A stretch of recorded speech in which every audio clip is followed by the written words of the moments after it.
What you do want to do is establish a reputation that says, as best as I can, I'm going to be honorable, I'm going to be patient, I'm going to be listening and tuned in and attentive.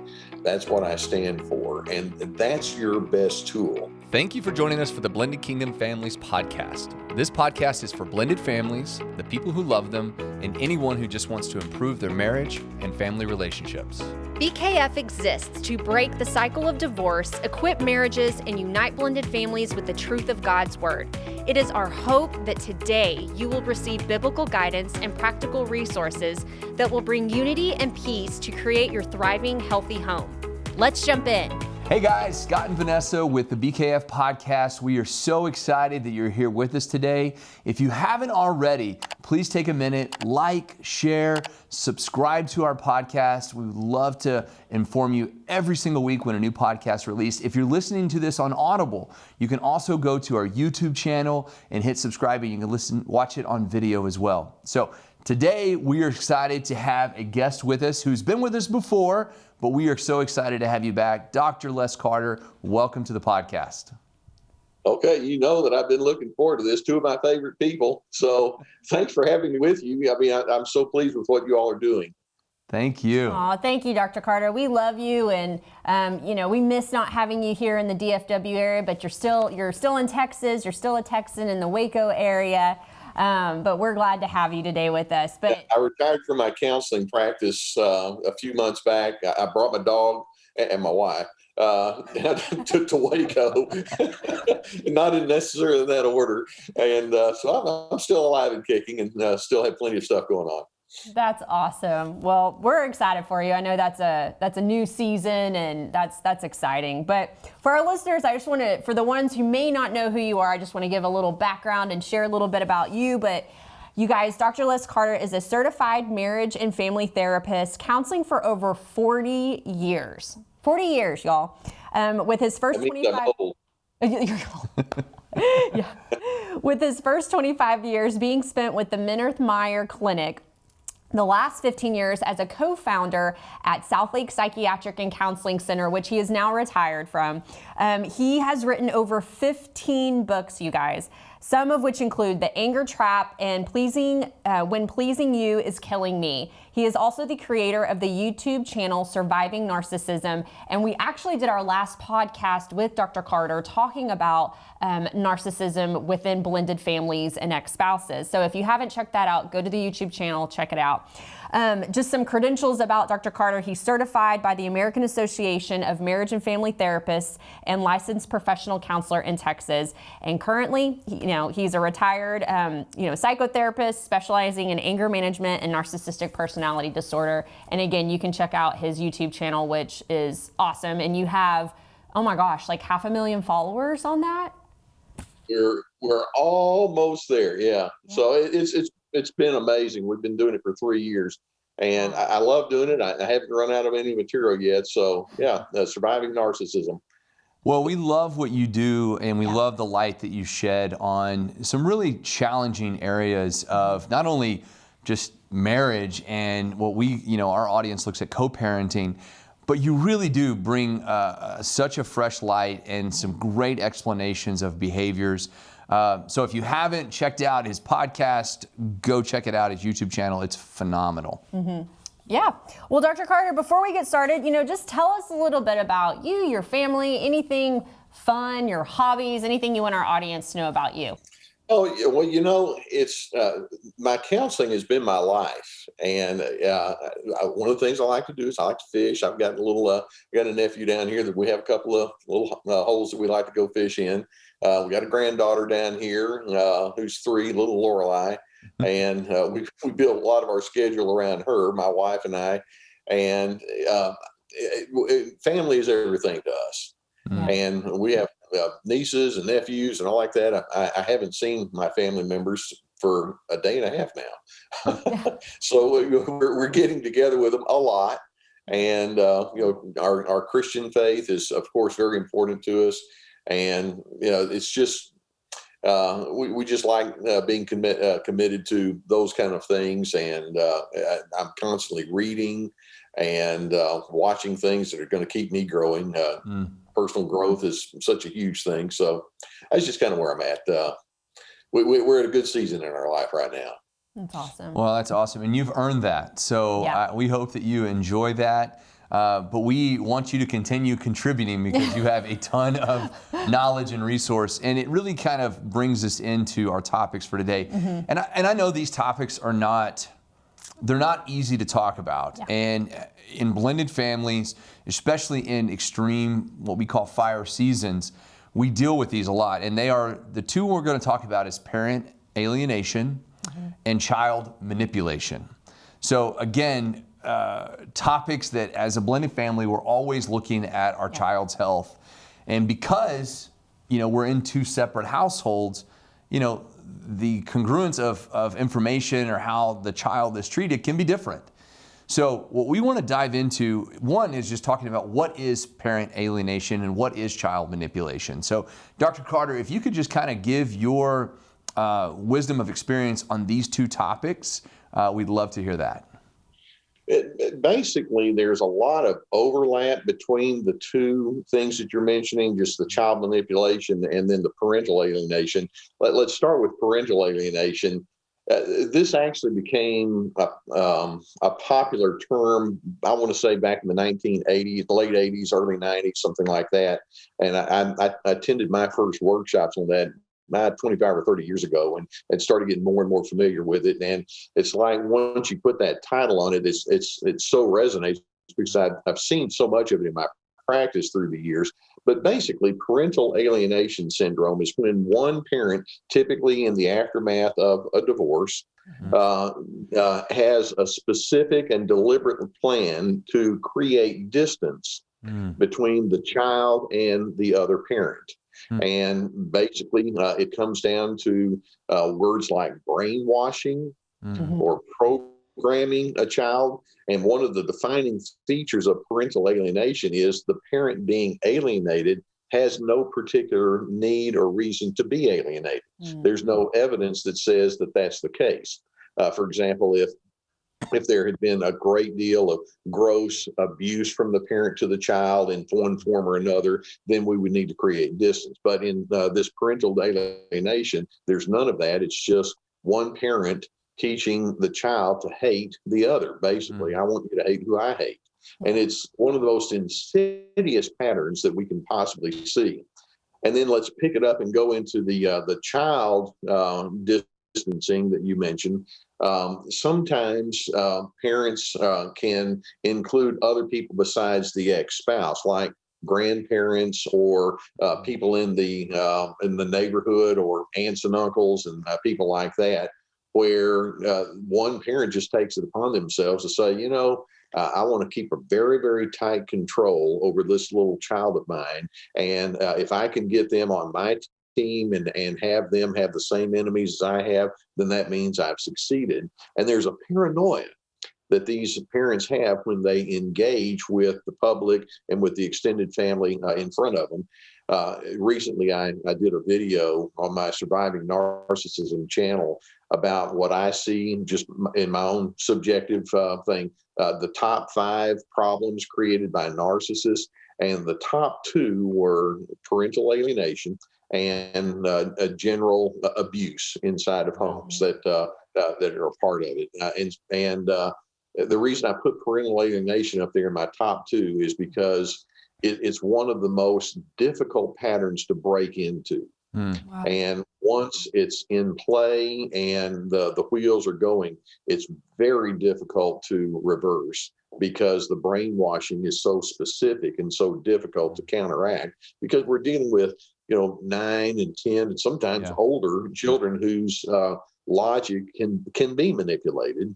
And you have master manipulators who are good at what they do, and it's hard to reverse it. Would you say, Dr. Carter, that those who engage in parent alienation and manipulation closely resemble those who are narcissistic? Would you say that was an absolute paradigm? About it. I know this is putting me out there on a limb, but pretty close to 100%. Yeah. Wow. I mean, you don't deliberately teach your child to hate or dislike somebody in love. In fact, one of the definitions I like to use with respect to narcissism is the failure to love. Wow. Okay. Mm-hmm. It's all about wanting to be in control and having low empathy and being manipulative and exploitive. But when you get right down to it, narcissism is the absence of love.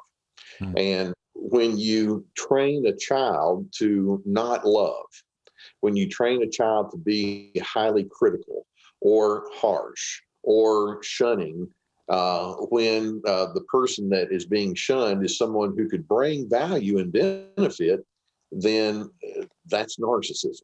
Yeah. So it goes hand in hand, and it's like I say, it's insidious, and I ache every time I see cases. I'd have people sitting in my office. What do I do? And I have one story after another about all the tricks and all that the alienating parent does. But it's there, and it's very pathological. Yeah. Mm-hmm. Wow. Yeah. I look at this, and you said something, and it really kind of shook my thought process. Is you said narcissism is the lack of love, or it's the failure to show love. Mm-hmm. And running the semblance kind of down the train here is if a parent is, practicing child manipulation or, child alienation, it really is not showing them love. It's abuse. It's abuse. Yeah. So again, if you're, I know a lot of parents who watch us probably think they have the best interests in mind. Yeah. I don't think people go into this unless they are extremely, what you would say is narcissistic, go into this thinking that would you say it's kind of a gradual slope? You kind of slip into this over time? Yeah, it comes to a head in divorce, or if a person if a couple had a marriage or a child outside of marriage, it comes to a head when there's the split up. Yeah. But it's been building for quite some time. The person who's willing to manipulate a child into disliking someone who is in a position to bring value to that child is paranoid. It's like, well, if they think of love as being a zero-sum kind of thing. Well, if you love this person over here, then that means that I won't have as much. Mm-hmm. And so I have to have your love and your loyalty, which means you have to have less and less of it over there. And so they have twisted reasoning and twisted logic, but then they put that reasoning and logic inside the mind of a child. Just simple little illustrations of how this can play out. Let's say that you've got a son or a daughter who's been over at dad's, and mom hates dad and says awful things, and dad gives the child a gift. That dad may come in later on and say, yeah, after the child went back home to mom, I found the gift that I gave her underneath her bed. Because my child was afraid to go and show that we had something nice between us. And so the child thinks, oh, if I go back home and let my mother know that I had a really nice time with dad, I'm going to get in trouble. And over time, and this is that building and growing thing, the parent starts thinking, good, I want you to think that way because he's no good. And then that alienating parent can say something like, well, that they have this problem over here, or they've done this. There's so many things that you just don't know. Or if you're over there with your mother or your dad, whichever it might be, if there's ever a problem, I'm only a phone call away. And just kind of putting the thought into the child's mind. This isn't going to be a good relationship between you and that parent. And so that I'm here, I'm going to be the hero, and I'll be there for you. And that's what I mean when I say there's a brainwashing or a programming that parent will put in the child. And then there's so many other manipulative schemes that they can have. Had another case where, a child was supposed to go to dad's for Father's Day. Mom schedules a cruise. So, what's dad going to do? Say, well, you can't go on a cruise. And the child is put into that kind of position. I mean, stuff like that. Yeah. Well, Yeah. and I almost think of it, we always look at this and say, well, one parent's probably doing that. What if both parents do that? Yeah, and I mean, I think I have a two-part question for you, Dr. Carter. What does this do to children as far as like emotional, spiritual, psychologically? How can this affect children? And then two, for people that are walking in a season of this and they're dealing with parental alienation, what are some steps that they can take? Well, with respect to the child, of course, the child is going to be conflicted. Because if they go to church or some other kind of thing where the Christian values are there, they're going to hear things like you're supposed to forgive, or kindness is necessary, or love one another, things like that. Yeah. And it's going to create a real conflicted element inside that child.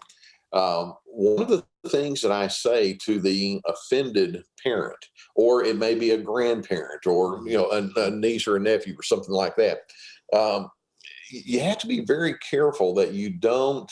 It's the old "don't exchange evil for evil or insult for insult." Yeah. You don't want to take the same tactic that the alienating parent is willing to take, and you don't want to say, "Well, you know that your father, your mother is just, they're constantly making stuff up, and you're going to hear all sorts of lies about me." You don't want to do that, because all that does is it just puts the kid in the middle of the crossfire, and that kid didn't ask to be there. Yeah. And they're there just not of their own choosing at all.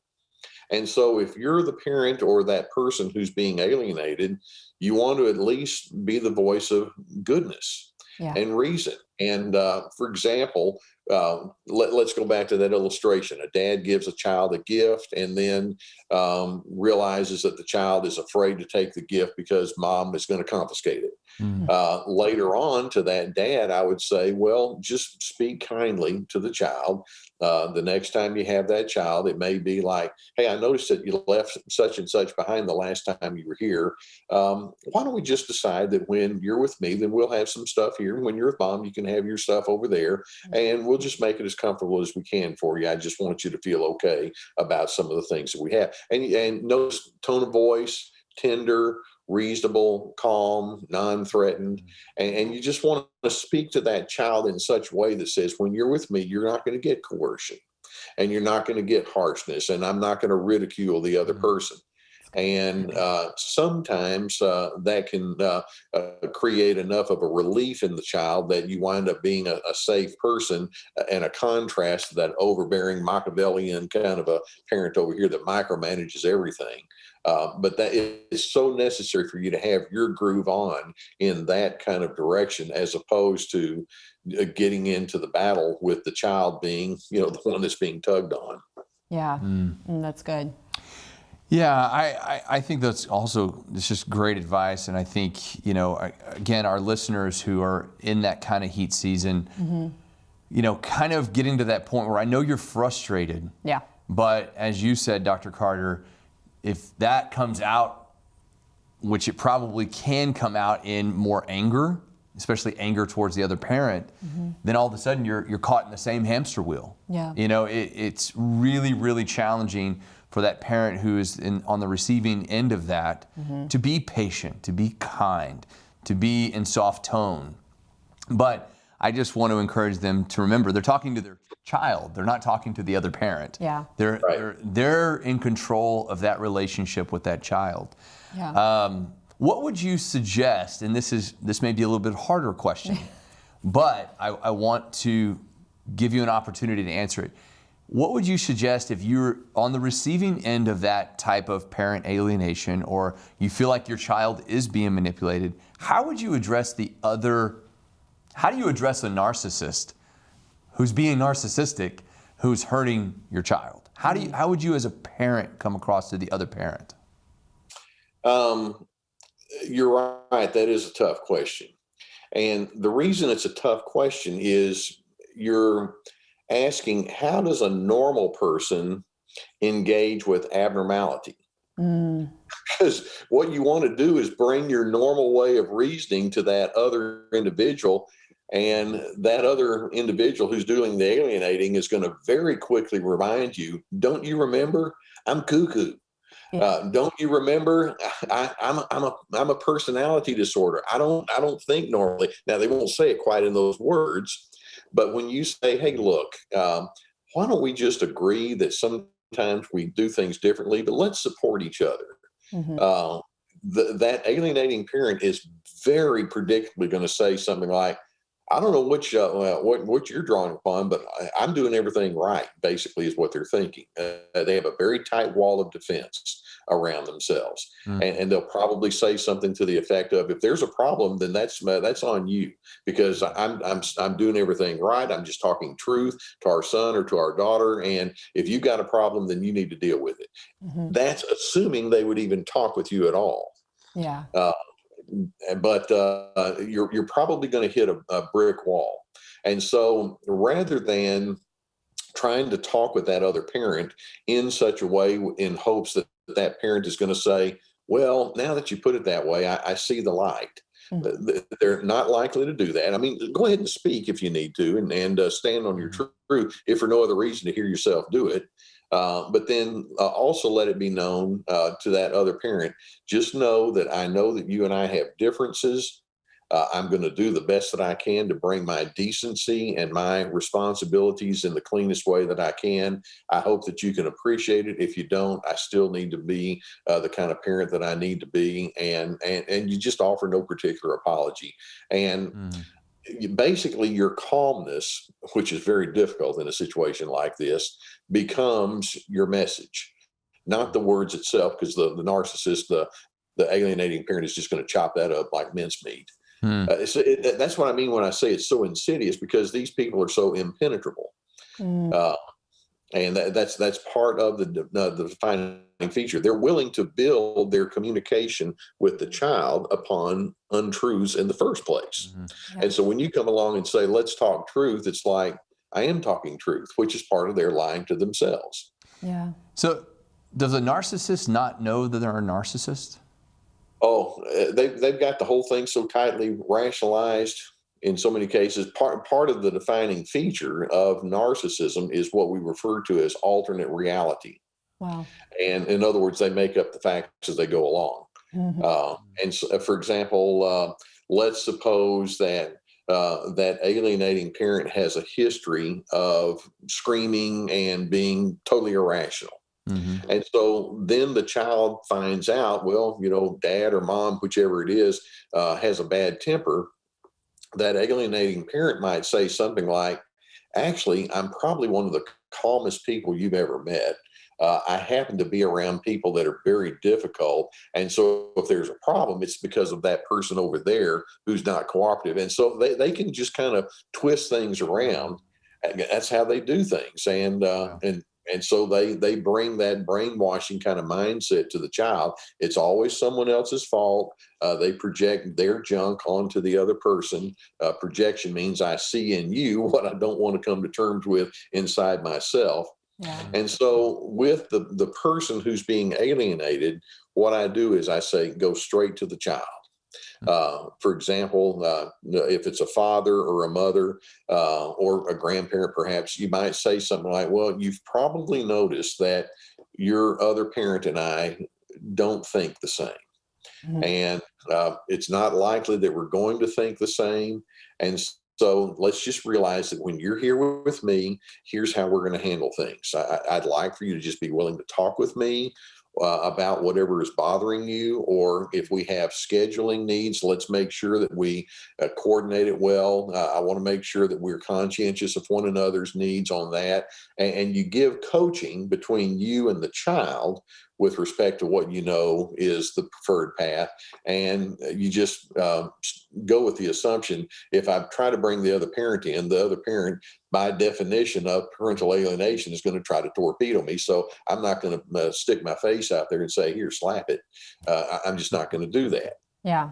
No, that's good. What spiritual advice would you give? Because, a lot of times, Dr. Carter, people can get mental illness or, things that people are dealing with. It can also be a spiritual side of that as well. And so what are just some practical and spiritual steps that, that we can take with our children, whether that's prayer or, being in community at our church, things like that? What would you suggest?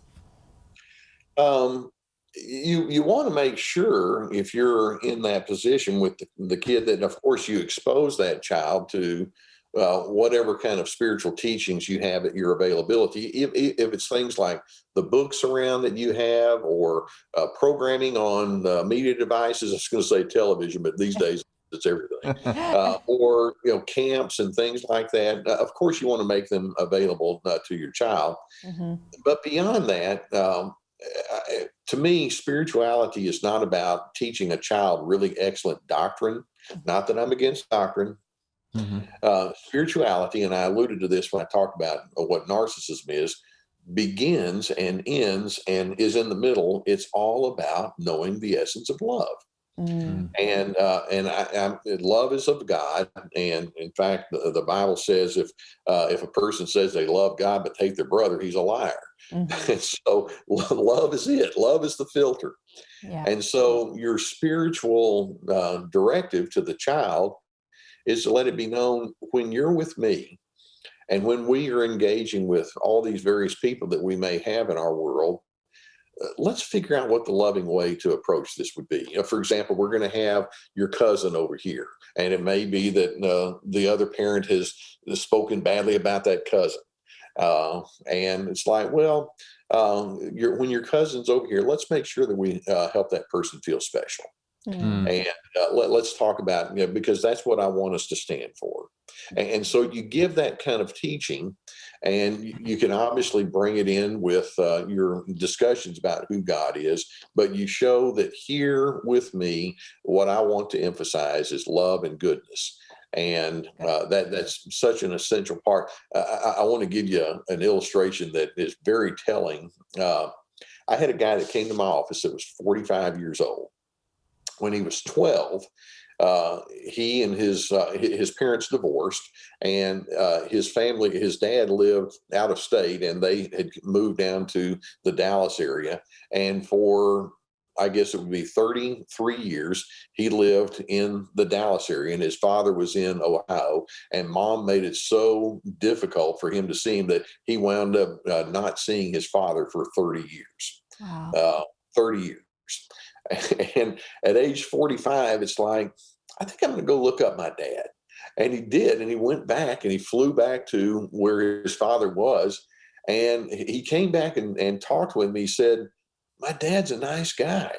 Now, they had some real difficulties in their marriage, and mom played that up huge. But then it's like, what was my mother doing? And actually the mother's mother, so his grandmother, was a flying monkey, just echoing everything that was said. Why did they want me to hate him so bad? And it really created some difficulties between him and his mother. His grandmother had since passed on, and he wound up 30 plus years later reconnecting with the alienated parent. So there are times when that might happen. Yeah. And so that's why I say what you don't want to do is be just like the person who's creating the problem in the first place. Yell and scream and blame and, put the kid in the middle. What you do want to do is establish a reputation that says, as best as I can, I'm going to be honorable. I'm going to be patient. I'm going to be listening and tuned in and attentive. That's what I stand for. And that's your best tool. And then sometimes you have to be patient to give the child time to allow maturity and insight and wisdom to catch up. And you hope it happens. That's good. That's good. Well, I am just so appreciative of all of this because I know so many people who watch BKF and our podcast are in some very difficult times. And parent alienation and child manipulation is rampant. It happens. And my hope and my prayer is that if you're watching this, and whether you're on the receiving end or the giving end, that you understand that it is not in the best interest of the child. This is not showing love. And really take heart what Dr. Carter is saying about all this. So our last couple of questions, Dr. Carter, is number one, if you had a blended family, and I know we've probably gone through a couple of these steps already, but if you had a blended family in front of you, whether they were dealing with this or maybe not, what advice would you give them? What nugget of information would you pass along to them? Well, I'll draw upon just straight up research, and I won't get into all of it, but just trust me on that one.